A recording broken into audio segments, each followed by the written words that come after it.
name is Eva. I'm from Chicago, Illinois, and you're watching Live in Chicago.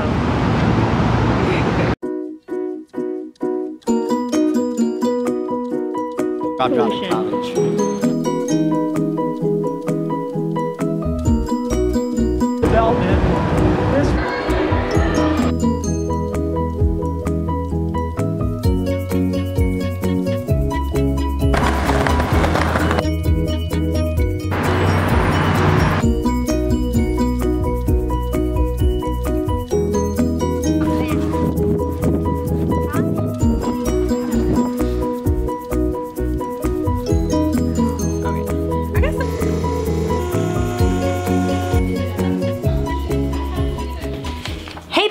My name's Kellen and welcome to Living Chicago. Super excited that you're joining me today, and it's a very, very special day indeed.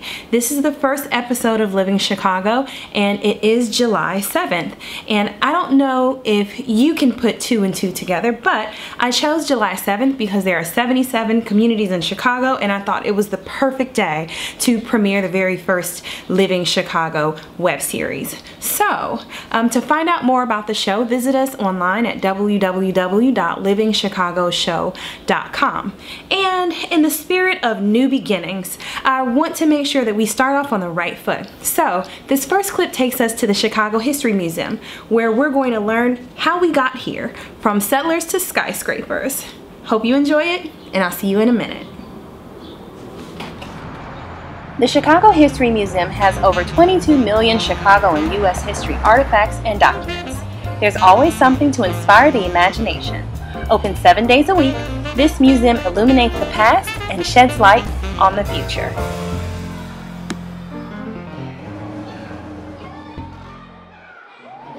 Chicago is located in northern Illinois at the southwestern tip of Lake Michigan. Our present geography is a result of Ice Age glaciers that carved out Lake Michigan long ago. The Chicago region served as home and trade center for many First Nations, including the Potawatomi, Miami, and Illinois. The name Chicago is French for a Native American word Chicago, or wild onion. And in 1780, Chicago got its very first non-indigenous permanent settler, Jean-Baptiste Point du Sal. In 1830, Chicago was founded and quickly evolved into an industrial metropolis because of its established waterways. However, this didn't happen without a little problem: the Chicago Fire. And not that Chicago Fire. I mean the Great Chicago Fire, the one that burned down nearly the whole city. The Great Chicago Fire, friends, will never be forgot. In the history of Chicago, it will remain the darkest spot. It was a dreadful, horrid sight to see that city in flames, but no human aid could save it, for all skill was tried in vain. The Great Chicago Fire by Julian A.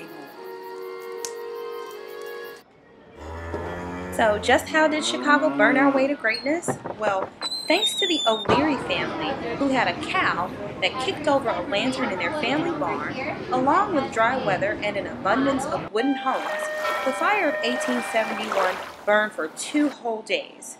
It burned 2,000 acres of the city, causing over $200 million worth of damage, and killed 300 people at the same time.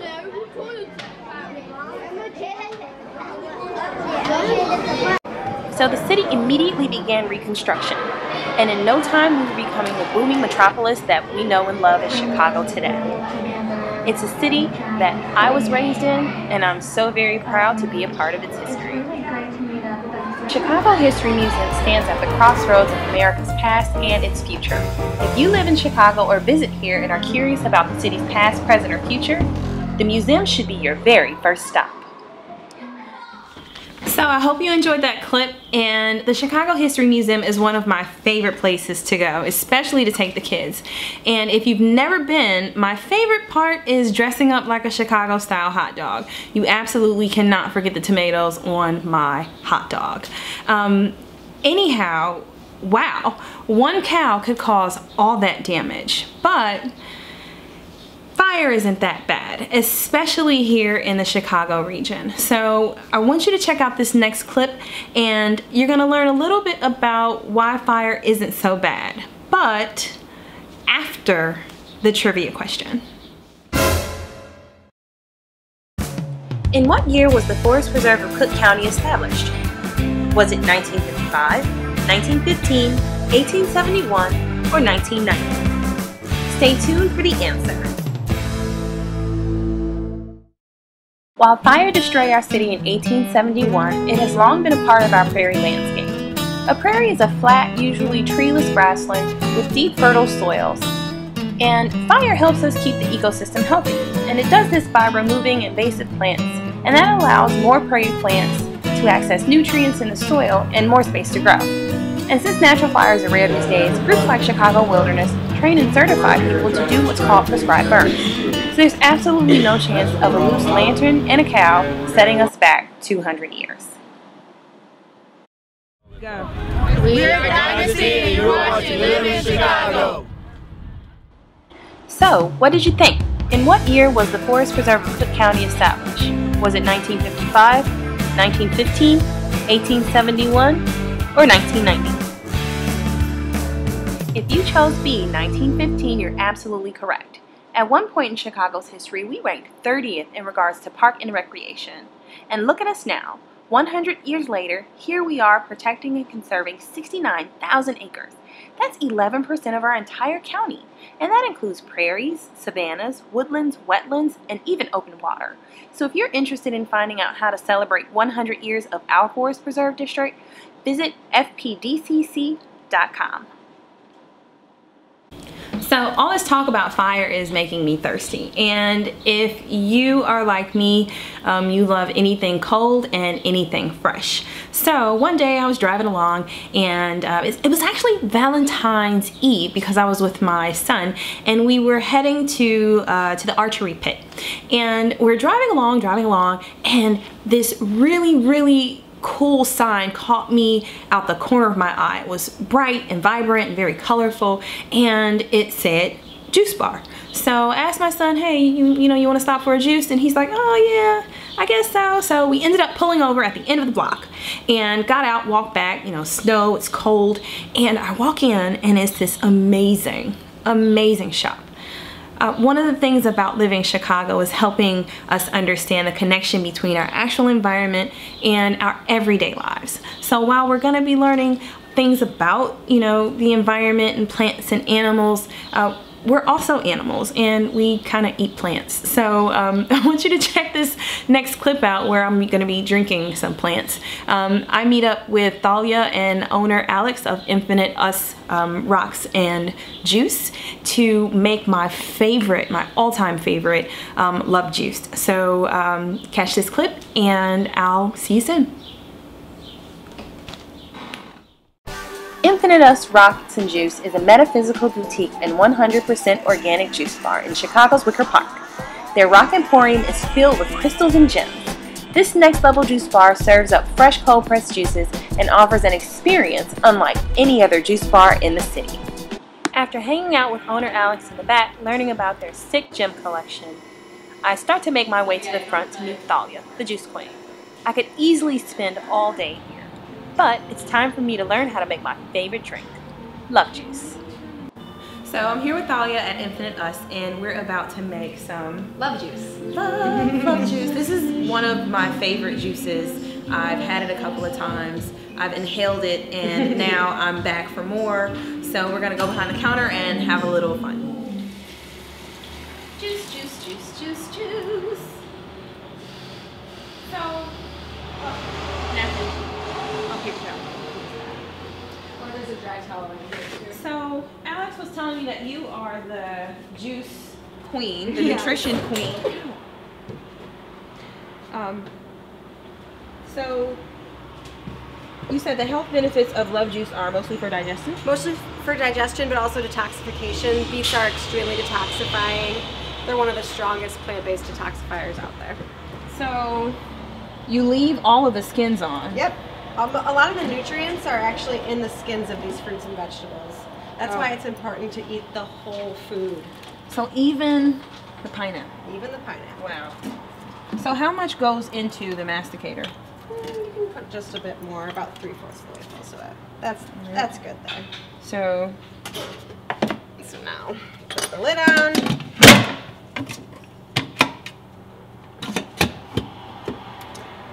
Okay. So we got it all blended together. The next step is transferring it from here into our juicing bag. So I'll just put it in here, and then we scoop it all out. oh, it smells so good. Oh, the lemon and the ginger are just like. Lemon's jumping one of up my out of favorite there. smells. Lemon essential oils are like actually proven to make you happier too. Really? Oh yeah. I guess that's why I love like citrus perfumes and things like that, bath stuff.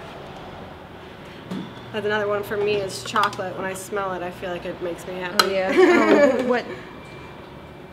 I love chocolate too. All right, so look at that. So this is actually a 2,700 pound of pressure hydraulic press. Squeezing it all out, exactly. So I like to fold this up so it doesn't squirt out. Slowly. So this is really called fresh press. Cold press. Cold press. Yep. And the other one is I can't even say it. centrifugal. Centrifugal. Yeah, centrifugal juicing. Spelled centrifugal with a C. C-E-N. Oh, it smells even better getting juiced. Not looking for love to sip on? Then try any of their cold pressed juices, elixirs, smoothies, or shots. They even have genius juice for your little Einsteins. And don't throw that bottle away, because when you come back, and you will come back, turn in your bottle for a discount on your next purchase. Okay, you can find Infinitus Rocks at 1644 West North Avenue in Chicago, in Wicker Park. And you can find us on Facebook at Infinitus, and you can find us on Twitter and Instagram at Infinitus Rocks. This juice bar has everything you need to energize and be well. There's even amethyst-infused water for you to sip on. As for me, I got a chance to catch up on some work after making my love juice. And when you stop by, tell them Kellen sent you. And don't forget your free hug. Walk in and the energy that you feel, it's absolutely amazing. And I did try the amethyst water. I'm actually an Aquarian, so I was game for drinking anything amethyst, and it tastes like regular water. But had a chance to go back and really hang out with Thalia and Alex, and want to thank them for allowing me behind the juice bar and playing with the masticator and learning the difference between cold pressed juice and centrifugal. I should be able to say it right. I'm a scientist. There's some words I can't say sometimes, but the different types of juices, and it's their different health properties. It was absolutely delicious, and my son Landon had the genius juice. He's already pretty smart, but another sip won't hurt him. So what did we learn today? We covered our urban origins, right? We learned how we got here, from the glaciers to the First Nations that were present here in the area, the first settler who was DuSable. Then we kind of fast forwarded to, oh God, the O'Learys and the cow, and Chicago burning down and costing it $200 million. But just think, without that moment, where would Chicago be? Would we be the global city that we are? So it's kind of uncanny that we are a prairie state and we're supposed to burn, and boy, did we burn. But we burned and we rose from the ashes to become the third largest city in the United States of America, with 3 million people in Chicago and 10 million in the Chicago metro area. We get over 50 million visitors a year into this city, and it's quite exciting to be a Chicagoan and to know the history of it. What else did we do? We learned about prairies and a little bit about prairies and why fire is so important to our natural ecosystems. And later in the other web series, we're going to be going over what is an ecosystem and what lives here and how does it impact our lives and how do we impact theirs. And the whole goal is not to tell people what to do, but just to give you the information so that you know the real Chicago, the Chicago that was here before we were even here. So we learned about prescribed burns a little bit, and hopefully, crossing my fingers, I will be invited to go out with a burn crew and set some things on fire. Yes. And lastly, we went to Infinite Us Rocks and Juice and made some love juice. There was a missing clip in there. I could not find when I took my first sip of my own handcrafted love juice, but I'm gonna be going back so I can relive the moment even though you all weren't there. And you can absolutely have your own moment, and you should totally go. So thank you for joining me for my very first web series of Living Chicago. It has been truly my honor and my pleasure.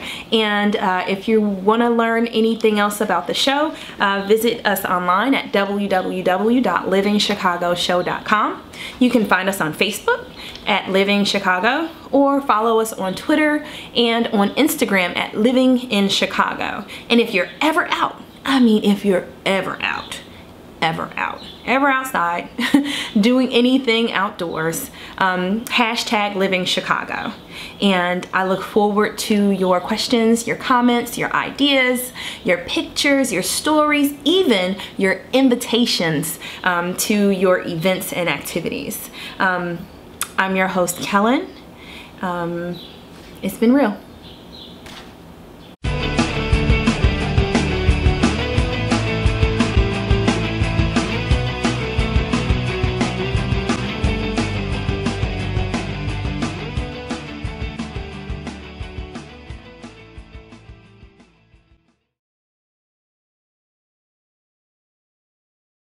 For more information about the show, visit us at www.livingchicagoshow.com.